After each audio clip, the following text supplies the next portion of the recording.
കിച്ചു രേണു ചേച്ചിയെ കാണുന്നില്ലേ, അല്ലെങ്കിൽ രേണു ചേച്ചി കിച്ചുവിനെ ഇറക്കി വിട്ടു, കിച്ചുവിനെ ഇപ്പൊ എവിടെയും കാണുന്നില്ല, വീഡിയോ ഒന്നും ഇല്ലല്ലോ എന്നൊക്കെ പറഞ്ഞു. കിച്ചുവിന് എന്താ പറയാനുള്ളത്? എന്താ പറയാ, അതെ എല്ലാരും പറയുന്നുണ്ട് എന്തോ അമ്മയും മകനും തമ്മിൽ ഇപ്പൊ പഴയ ബന്ധമൊന്നും ഇല്ല എന്നൊക്കെയാ. അമ്മയും മകനും തമ്മിലുള്ള ബന്ധം എങ്ങനെ പഴയതും പുതിയതോ, അത് ഒരുപോലെ പോകുന്ന ബന്ധമല്ല. അതെ, നെഗറ്റീവ് പറയുന്നവർക്കൊന്നും മനസ്സിലാവത്തില്ല, അതാണ് ഞാൻ പറഞ്ഞില്ലേ കമന്റ്സ് നോക്കാറില്ല. അല്ല, അങ്ങനെ പറഞ്ഞവരോട് എന്താ മറുപടി പറയാനുള്ളത്? പറഞ്ഞോളെ ഇപ്പം അറിയേണ്ടവർക്ക് അറിയായിരിക്കും. എന്റെ ഋതപ്പന്റെ മേലിലാ വീടിരിക്കുന്ന. അമ്മ ഇറക്കി വിട്ടു എന്ന് പറഞ്ഞവരോടോ? അല്ലല്ല, ഞാൻ തന്നെ അങ്ങോട്ട് പഠിക്കാനായിട്ട് പോയതായിരുന്നു. ഇറക്കി വിട്ടു അവൻ ഇവിടെ വന്നിരിക്കുവോ, അമ്മയെ നമ്മൾ വിളിക്കുവോ, അവൻ എന്നെ പറപ്പിക്കത്തില്ലേ?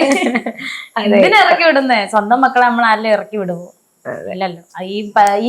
ഈ അവരുടെ കണ്ണിലൂടെ കാണുമ്പോഴാണ് ഞങ്ങൾ തമ്മിൽ എന്താ പറയാ രണ്ടാനമ്മ അല്ലെങ്കിൽ വേറൊരു ബന്ധം മറ്റുള്ളവരുടെ കണ്ണിൽ, അതായത് ഈ നെഗറ്റീവ് പറയുന്നവരുടെ കണ്ണിൽ. ഞങ്ങളുടെ കണ്ണിൽ ഞങ്ങൾക്ക് അങ്ങനെ തോന്നുന്നില്ല.